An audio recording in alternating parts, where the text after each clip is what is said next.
हूं आपके साथ में श्वेता गर्ग और आप देख रहे हैं एबी स्टार न्यूज। और वक्त हो चला है उत्तर प्रदेश और उत्तराखंड की खास खबरों का।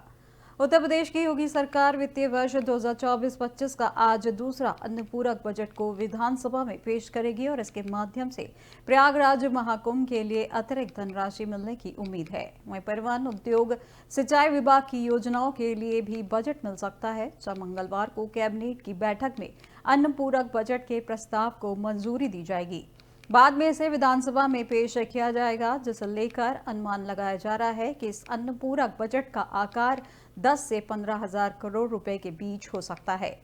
बजट का बड़ा हिस्सा उन चालू योजनाओं के लिए मिलेगा जिन्हें जल्द पूरा किया जाना है। गंगा एक्सप्रेसवे व जेवर एयरपोर्ट समेत कई परियोजनाओं के लिए धनराशि मिल सकती है। बता दें कि 2024-25 के लिए सरकार ने मूल बजट में 73,643.71 करोड़ रुपए आवंटित किया गया था, जहां इसके बाद से सरकार ने बीते जुलाई में पहला अनुपूरक बजट पेश किया गया था, जिसका आकार 12,209.92 करोड़ रुपए था। जहां इस प्रकार प्रदेश का इस साल का बजट 74,86,47.63 करोड़ रुपए से होगा। अब दूसरा अनुपूरक बजट आने के साथ ही इस वित्तीय वर्ष के बजट का आकार 7.50 लाख करोड़ रुपए के आंकड़े को पार कर जाएगा।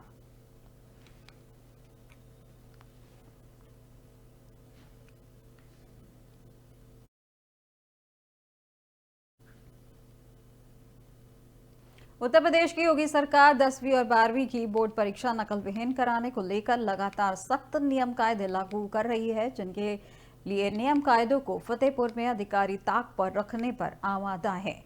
वहीं फतेहपुर जिले में सेंटरों के आवंटन में भारी अनियमितताएं देखने को मिली हैं। ऐसे में सेंटरों को केंद्र बना दिया गया है, जहां पर पिछले साल परीक्षा के केंद्र दौरान नकल हुई थी। जहां इसके अलावा अगर बात करें तो तमाम सेंटर तय मानकों को पूरा भी नहीं करते हैं। इसके बावजूद धड़ल्ले से उन्हें केंद्र बनाया गया है। बता दें कि इस बार जिले में 114 स्कूलों की परीक्षा के लिए केंद्र बनाया गया है। वहीं जब हमने इस मामले में जिम्मेदार अधिकारियों से बात की तो उन्होंने कहा कि सब कुछ नियम के मुताबिक हो सकता है।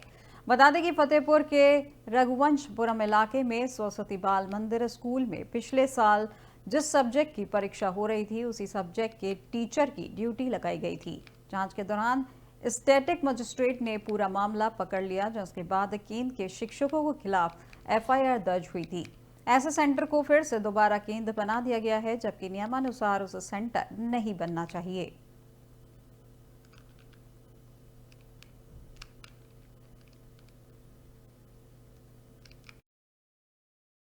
टोटल जो परीक्षा केंद्र है जनपद में 114 परीक्षा केंद्र बनाए गए हैं। परीक्षा केंद्र बनाने की जो प्रक्रिया है, सर्वप्रथम विद्यालय अपना डेटा फीड करता है।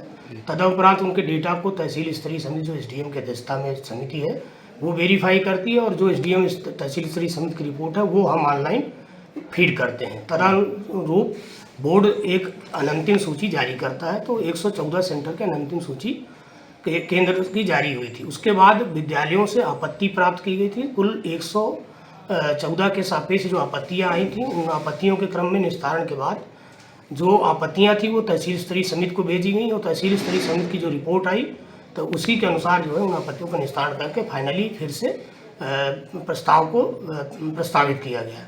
उसके बाद बोर्ड ने अपने लेवल पर आपत्तियां जारी की और उन आपत्तियों के बाद बोर्ड ने अंतिम रूप से सूची जारी की।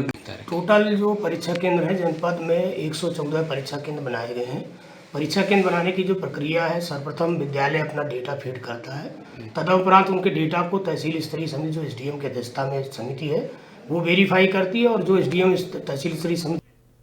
मैनपुरी में खाकी को दागदार करने वाली खबर सामने आई है, जहां पर एक सिपाही ऑन ड्यूटी शराब के नशे में धुत होकर हंगामा किया। इतना ही नहीं, उसने कोतवाली गेट के सामने लगी दुकान के मालिकों के साथ बदसलूकी की, जिसका वीडियो सोशल मीडिया पर वायरल हो रहा है। पूरा मामला मैनपुरी शहर कोतवाली क्षेत्र का बताया जा रहा है, जहां बदन पर खाकी, हाथ में टोपी और लड़खड़ाते कदम शराब के नशे में टुल सिपाही ये वीडियो वायरल हो रहा है। शराब के नशे में धुत सिपाही ऑन ड्यूटी रात के अंधेरे में नहीं बल्कि दिन के उजाले में भी अपने कदमों पर खड़ा नहीं हो पा रहा।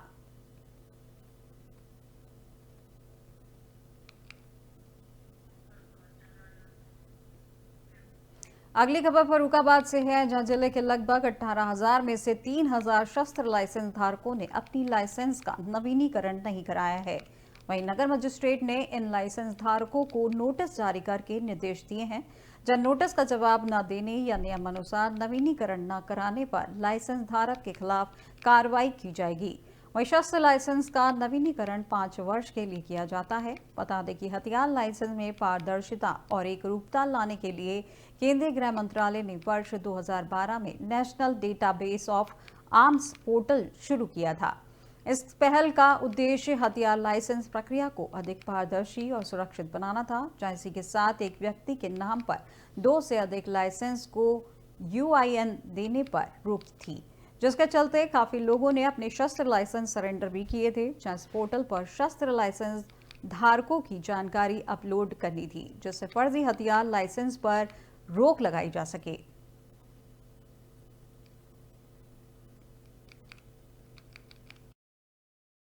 आयुध की बात करते हो, आर्म्स लाइसेंस, आर्म्स लाइसेंस ना, तो आर्म्स लाइसेंस जो है करीब 18,000 जो दर्ज है जिले में।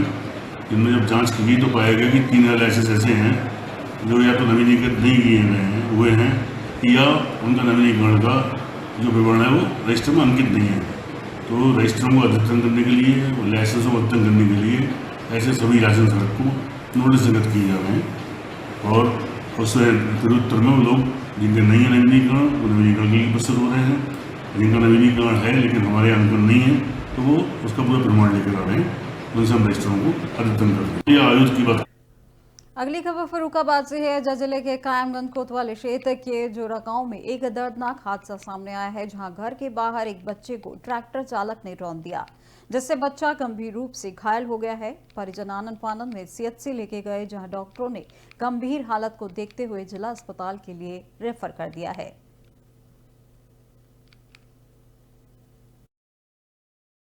करण नाम का बच्चा आया है, उम्र लगभग उसकी 15 साल है, जौरा का रहने वाला है और परिजनों के द्वारा लाया गया है इनको। परिजनों ने बताया है कि ट्रैक्टर से एक्सीडेंट हुआ है, उससे चोट लगी है बच्चे को। प्राथमिक उपचार दिया गया है, प्राथमिक उपचार देने के बाद जिला अस्पताल में भेजा गया। करण नाम का बच्चा आया है, उम्र लगभग उसकी 15 साल है, जौरा का रहने वाला है और परिजनों के द्वारा लाया गया है इनको। परिजनों ने बताया है कि ट्रैक्टर से एक्सीडेंट हुआ है, उससे चोट लगी है बच्चे को। प्राथमिक उपचार दिया गया है, प्राथमिक उपचार।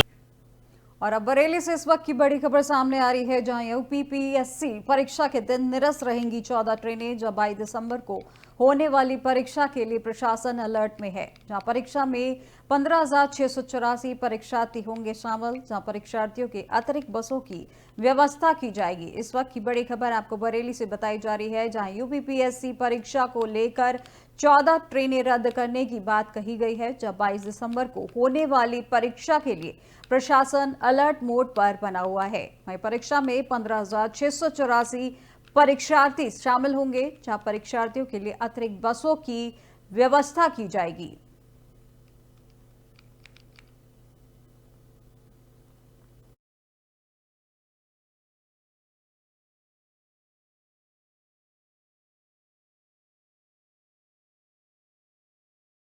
से है, जहां पर 22 दिसंबर को होने वाली परीक्षा के लिए प्रशासन हुआ है अलर्ट, जिसमें परीक्षा में 15,684 परीक्षार्थी होंगे शामिल, जिसमें परीक्षार्थी के अतिरिक्त बसों के लिए व्यवस्था की गई है। उसी के लिए बताया जा रहा है कि 14 ट्रेनें निरस्त रहेंगी यूपीपीएससी परीक्षा के दिन और इसके लेकर 22 दिसंबर को होने वाली है ये परीक्षा, जिसको लेकर प्रशासन अलर्ट मोड पर बना हुआ है। परीक्षा में 15,684 परीक्षार्थी शामिल होंगे, जिनके लिए अतिरिक्त बसों की व्यवस्था भी की जाएगी।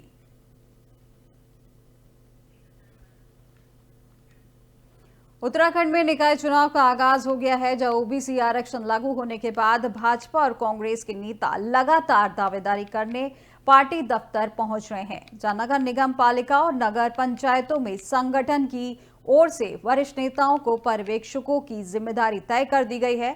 जहां 14 दिसंबर को भाजपा ने निकाय चुनावों के लिए घोषित अनंतिम आरक्षण को विधि सम्मत बताते हुए इसे लेकर कांग्रेस के आरोपों की जानकारी का अभाव तथा चुनाव को लेकर डर बताया है। पार्टी के वरिष्ठ विधायक और प्रवर समिति सदस्य रहे श्री विनोद चमोली ने बताया कि सभी वर्गों को पुनर्निर्धारित नीति के तहत अधिकार दिया गया है, लेकिन कल तक चुनाव में देरी का रोना रोने वाली कांग्रेस अब हार सामने देखकर चुनाव टालने के लिए बहाने तलाश रही है।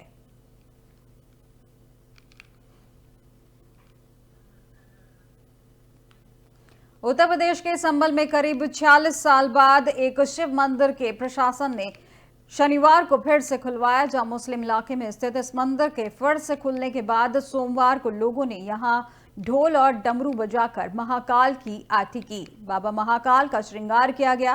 वहीं आरती के दौरान भक्तों की भारी भीड़ देखी गई। वहीं प्रशासन ने साफ किया कि मंदिर के पास अवैध निर्माण को ध्वस्त किया जाए और अवैध अतिक्रमण को चिन्हित किया गया है।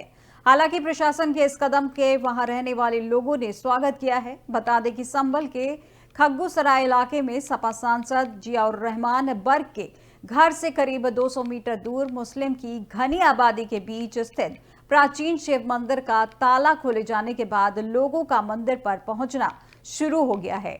सोमवार शाम को श्रद्धालुओं ने मंदिर पर पहुंचकर शिवलिंग पर श्रृंगार किया और ढोल और डमरू के साथ बाबा महाकाल की आरती भी की है।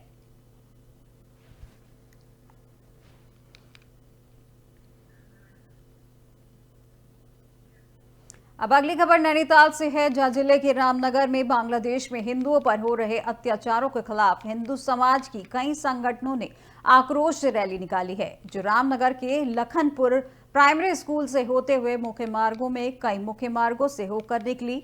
जहां बता दें कि बांग्लादेश में हिंदुओं पर हो रहे अत्याचार के खिलाफ लोगों का विरोध प्रदर्शन प्रदेश भर के कई जगहों पर जारी है।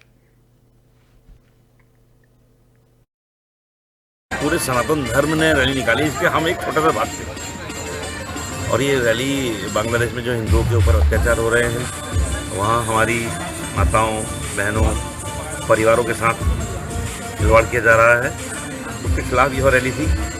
सभी लोगों में आक्रोश है। सभी लोग हम अपनी सरकार से मांग करते हैं कि बांग्लादेश में हिंदुओं की सुरक्षा को सुनिश्चित किया जाए और पूरे देश में इसके खिलाफ आक्रोश है। पूरा देश आक्रोशित है। सभी लोगों को लगता है कि बांग्लादेश में जो हो रहा है वो बहुत गलत हो रहा है। मंदिरों को तोड़ा जा रहा है, घरों को नुकसान किया जा रहा है। ये बहुत ही गलत करते हैं जो बांग्लादेश के अल्पसंख्यकों के साथ किया जा रहा है। पूरे सनातन धर्म ने रैली निकाली, इसके हम एक छोटा। अगली खबर रुड़की से है, जहां सोशल मीडिया पर अश्लील जानलेवा कंटेंट शेयर करने पर पुलिस ने 5 लोगों को गिरफ्तार किया है। बता दें कि सोशल मीडिया पर फॉलोअर बढ़ाने की चाहत में आजकल युवा जानलेवा स्टंट के साथ साथ अश्लील कंटेंट तैयार कर समाज को गलत संदेश देते हुए दिखाई दे रहे हैं। ऐसे लोगों की मर्यादा का पाठ पढ़ाने के लिए एसएसपी हरिद्वार के निर्देशन में प्रचलित सोशल मीडिया मॉनिटरिंग के तहत पुलिस ने कार्रवाई करते हुए 2 युवती समेत 5 लोगों को गिरफ्तार किया है, जिन पर बीएनएस की धारा 506, 24, 292, 296 के तहत केस दर्ज किया गया है।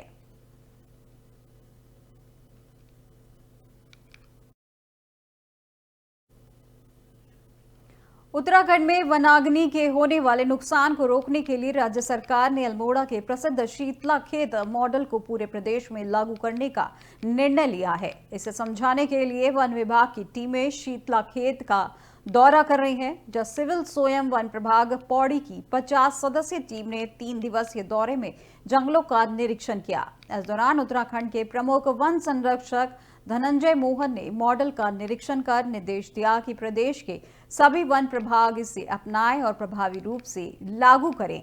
उन्होंने सामुदायिक भागीदारी के महत्व पर जोर देते हुए इसे वनाग्नि नियंत्रण और संरक्षण का स्थायी समाधान बताया है। जहां पौड़ी से आई टीम ने वन अधिकारी, कर्मचारी, महिला मंगल दल और वन पंचायतों के सरपंच शामिल थे। उन्होंने सामुदायिक प्रयासों से वनों के संरक्षण और वनाग्नि प्रबंधन की सफल प्रथाओं का अध्ययन किया। जहां टीम ने शीतला खेत के ग्रामीणों से बातचीत कर उनकी जंगल बचाने की रणनीतियों को भी समझा है।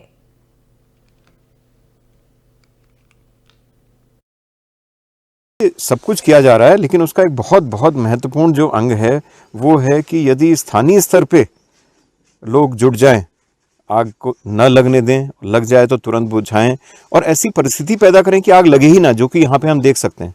इतनी नमी पैदा हो गई है और इतने अच्छे मिश्रित वन हो गए हैं कि इसको देख के लगता ही नहीं कि जैसे चीड़ के जो प्योर जंगल होते हैं वहाँ जिस तरह से आग लग जाती है वहाँ वो यहाँ लग सकती है, देख के ही लग रहा है कि उसकी संभावना बहुत कम हो गई है। तो इस तरह के कई चीज़ें की जा रही हैं। विभाग तो अपनी तरफ से पूरी मेहनत कर ही रहा है, हमारे टीम सब बनी हैं, क्रूज स्टेशन सब तैयार रहते हैं। यूपी उत्तराखंड की खबरों में फिलहाल अभी इतना ही और अधिक जानकारी के लिए देखते रहिए एबी स्टार न्यूज। नमस्कार।